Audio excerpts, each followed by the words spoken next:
Pahayag ito ni Senator JB Ejercito tungkol sa Blue Ribbon Committee Report. Sinupalpal niya ang chairman, hindi ko pipirmahan yan, not unless, sabi niya. Ito ang title. Ejercito won't sign unless contractors name in Blue Ribbon Report. Wow.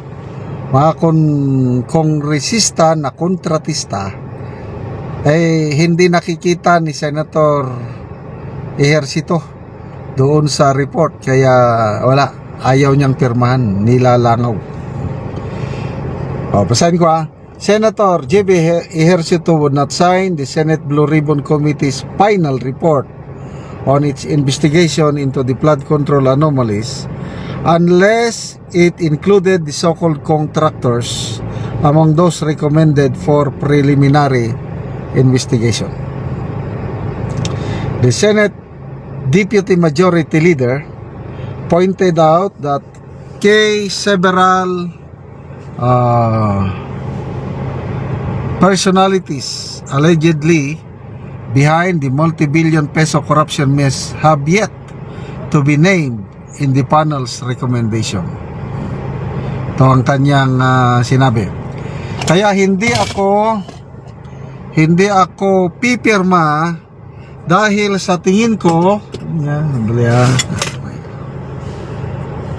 sa tingin ko kulang pa ito. Kapag nakita kong kasama na yung mga kontraktor na congressmen, baka maaring pumirma ko, sabi niya sa isang interview. Hindi pa ako satisfied na yung mga tunay na may sala o yung mga tunay na salarin, mga major players na talagang nagsimula ng mga ito, sa tingin ko hindi kasama doon sa mga recommended. Salamat po, Senator Ejercito. Yan ang tama. Sa ngayon, according to Senator Ejercito, 5 pa lang, 4 pa lang ang nakapirma. Kailangan ng 9 na pirma. So, kung hindi makaabot sa 9 ang pipirma, para hindi naman maibasura, kailang wala na, patay na yung report, hindi na aakyat sa plenaryo, hindi na nila ma-approve. So, bali wala. So, ang nakalagay lang kasi doon, 3 senador. Kapatid ni Senator Ejercito yung isa, si Jinggoy Villanueva, Escudero. Well lang. Na alam naman natin, nagsimula yung flood control mess na yan sa Kongreso. Kalukuhan, yung senador lang ang yung kwan. So, palagay ko wala na yan. Hanggang 4 na lang yan. Mahirapan sila kasi ayaw pipirma. Lahat ng mga members sa Blue Ribbon na minority block ayaw pipirma. Ang alam ko dyan, 5 from the minority block are members of the Blue Ribbon. Ayaw nilang pirma. Kahit sa majority, ang sigurado sa majority na ayaw pipirma, yung 3 na yan, Ejercito, Gatchalian, and Zubiri. So malaking malaking kahihiyan on the part of the chairman. Dahil siyang chairman, ibig sabihin kulang-kulang ang investigasyon niya. Kasi iba ang paningin ni Senator Lacson. Yun na lang kay Romualdez. Grabe. Alam naman natin anong papel ni Martin Romualdez at saka ni Saldico. Hindi pa pumutok ang flood control scam. Sinabi na ni BP Sara na 2 lang ang tao na nagkukontrol budget sa Pilipinas. Saldico at Martin Romualdez. So doon sa DepEd, grabe sa DepEd pala noon.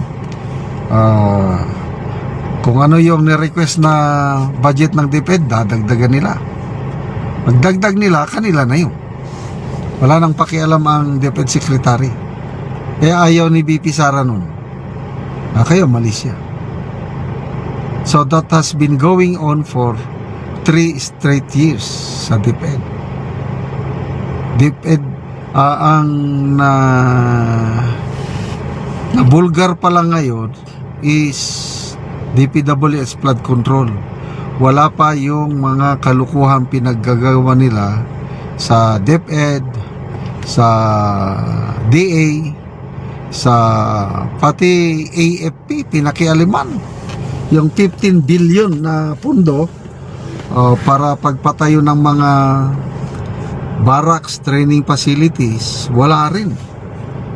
But hindi kasalanan ito ng AFP dahil DPWH ang nag-handle ng pundo at nag-implement. Kaya biktima ang AFP. So ang daming kapalpakan ng administrasyong ito na hanggang flood control pa lang ang iniimbestigan Ang gusto ng mga kongresista, gagawa sana ng batas para magkaroon ng Independent People's Commission na may kapangyarihan, may sariling pundo para tuloy-tuloy ang investigasyon sa korakutan sa infrastructure projects. Wala pinatigil na ng Pangulo. ICI hanggang March 31 lang dahil tapos na daw ang trabaho nila. So ilan lang yung nairekomenda ng ICI? 8 kongresista lang na puros mga small fees. Hindi daw kasama doon si Romualdez. So anong ibig sabihin nun? Wala na, ligtas na. Saldico naman nasa Portugal, hindi na nila mapakialaman, ligtas na rin. So ano talaga, makikita nyo, sarsuela lang talaga itong investigasyon. Yung sinasabi ng Pangulo na mahiya naman kayo, pwedeng mabaktuyo sa kanya na mahiya ka naman.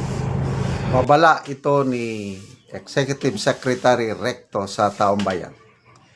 Recto nagbabala sa mga taxpayers, bayaran ang nararapat. Nagbabala si Ralph Recto sa mga taxpayer na patuloy na umiiwas o walang balak magbayad sa tamang buwis. Ayon sa kanya, ang ganitong gawain ay nakakasama sa kaban ng bayan at direktang nakakaapekto sa kakayahan ng pamahalaan na magbigay ng maayos na serbisyo. Aniya, paigtingin ng Bureau of Internal Revenue at Pamahalaan ang kampanya laban sa tax evasion upang masiguro na lahat ng nararapat magbayad ay tutupad sa kanilang obligasyon. Binagyan diin na ang tamang pagbabayad ng buwis ay pundasyon ng maayos na pamahalaan at kabuhayan ng mamamayan. Okay, so ito, basahin ko lang yung caption Ralph Recto, kapag hindi ka nagbayad ng tamang buwis, may kriminal na kaso ka at may pagkakakulong. Tingnan natin ang reaksyon. 4,800 ang nag-react. 3,700 ang tumatawa. 919 ang galit. 126 lang ang nag-like, naniwala sa kanya. So halos 99% hindi naniniwala dito sa pahayag ni Recto. Okay, may nag-comment dito. Retired General Carlos Kita. Paano naman yung mga nagnakaw ng buwis ng taong bayan? Dapat sila ang unahing mapanagot. Yan ang masakit. Dahil tayo, bayad ng bayad, pag inilagay sa malita, normal lang yan. Wag na kayong umangal. Yan ang masakit kasi walang pananagutan sa mga kawatan sa kaban ng taong bayan. Kaya nakakaumay Nakakadismaya. Mayroong artista. Sino na ba yung artista? Sabi niya, pwede ba?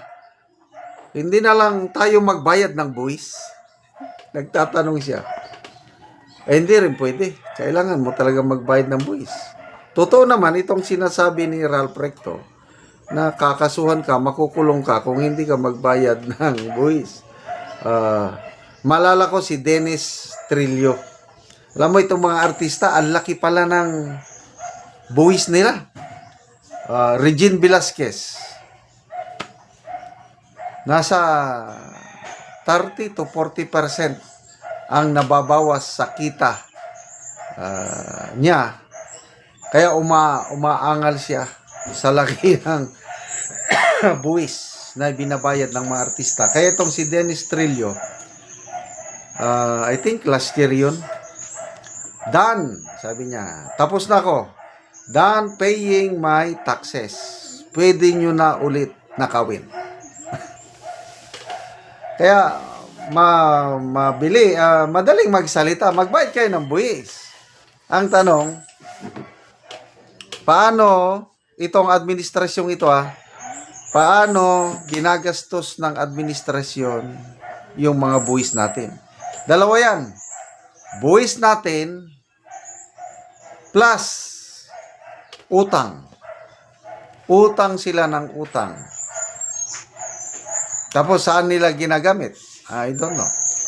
Yung mga aligasyon ng mali-maleta, ayaw naman nilang imbestigahan. So, ako, naniniwala ako na may delivery sa mga maleta, sa mga matataas na opisyal ng gobyerno.